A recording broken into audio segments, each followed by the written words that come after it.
On to our next speaker. She is a senior entertainment lawyer, theater actor, Keynote-Women speaker directory from Singapore. We have Miss Sheila Balan, who's going to share her raw story with everyone. So the stage is all yours, ma'am.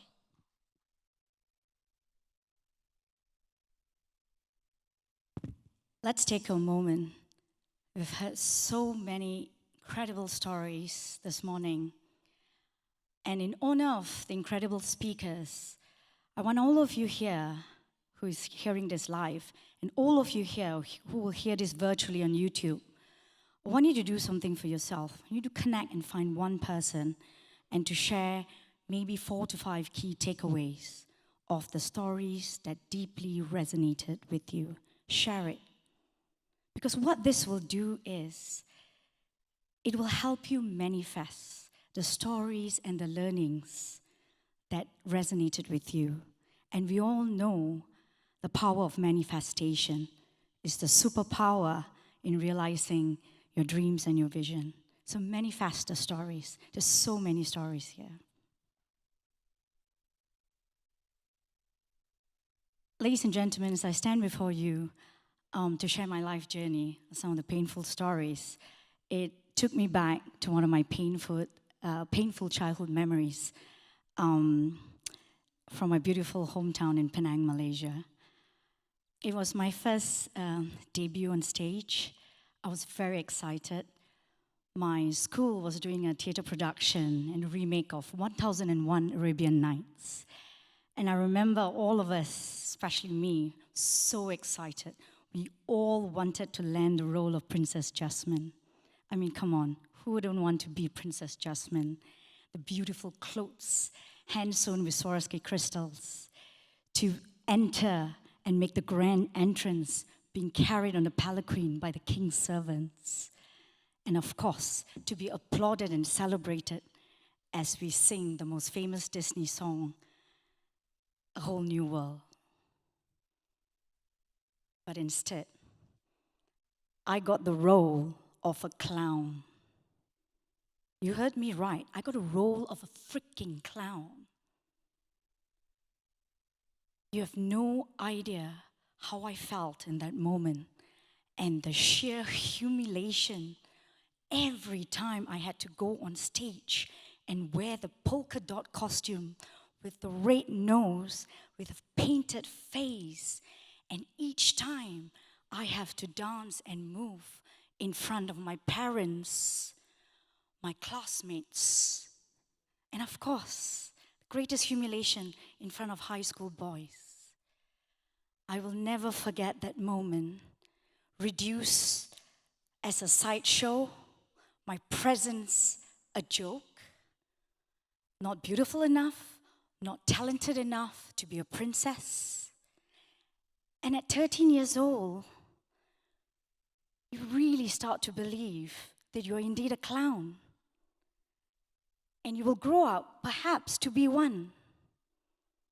But I showed up. I showed up for every performance on stage. Decades pass, I grow up, I become a lawyer, and I land my dream role. I joined my first position in an international company as an in-house corporate lawyer. Within my first month itself, I was invited to read a fictional story written by my colleague in that same company.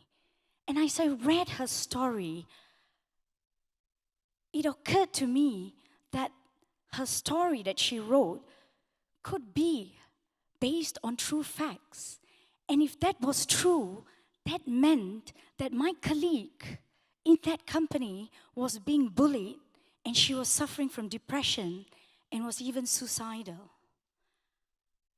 As I tried to, if I could comprehend what was happening with her situation, my nightmare started unfolding, surely but slowly. I started being discriminated and bullied.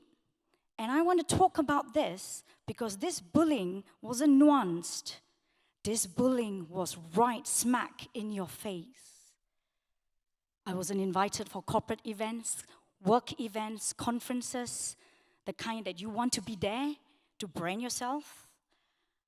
And then personally, I wasn't invited to some birthdays, farewells. And the one that took the cake was colleagues gossiping right in front of you in a foreign language. And you know it ain't good. You're right in front and they're gossiping you. You got to love Asia. We've got 1,000 over foreign languages, and they can choose any one of those languages to gossip in front of you. As a consequence, I started working 15 to 18 hours a day. Now, let me tell you what that does to you. That chapter of my life, I like to call it high-functioning depression. Now, high-functioning depression are people who go through similar feelings as people with major depression. But what the difference here is, we can still function and manage our day-to-day responsibilities. And so, let me give you a glimpse of what that day, every day of my life in that company looked like. I get into work, I meet the bullies say something, I'm affected, I'm crying in the toilet. I then have to do my work, report to UK, report to US, talk to my business team in Australia, come back, put on a mask, deal with the bullies, deal with people who come to me to say that they are bullied because I'm the company lawyer. And I go back, I call my husband, I'm crying, I get back.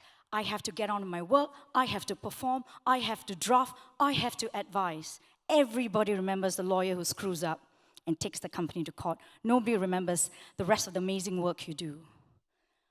And I come back home and I cry. I continue crying. I have to do my work. I have to attend to my toddler son. My husband was in another country. I'm running solo.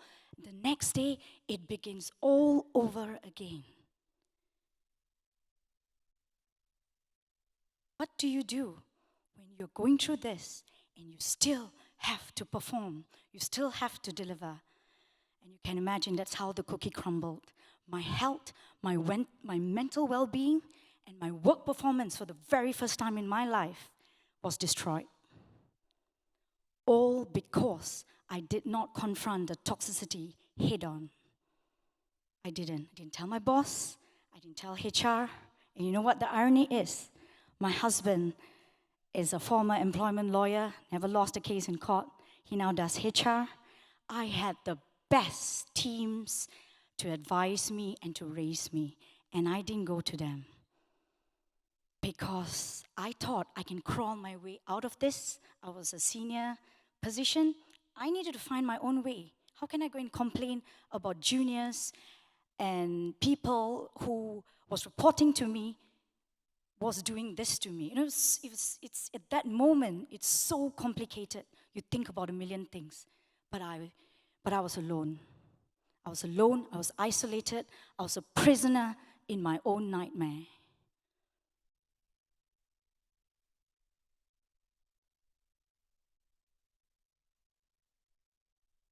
The funny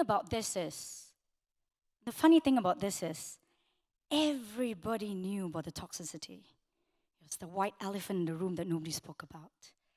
And the toxicity, which I want to highlight here, was women amongst women.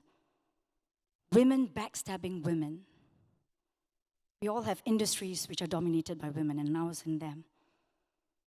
Can you imagine the amount of inferiority complex and self-entitlement women were carrying as they go higher?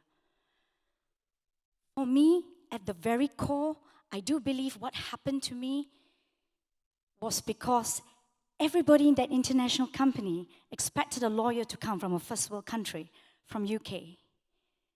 But instead, they got a lawyer from a third world country, from Malaysia.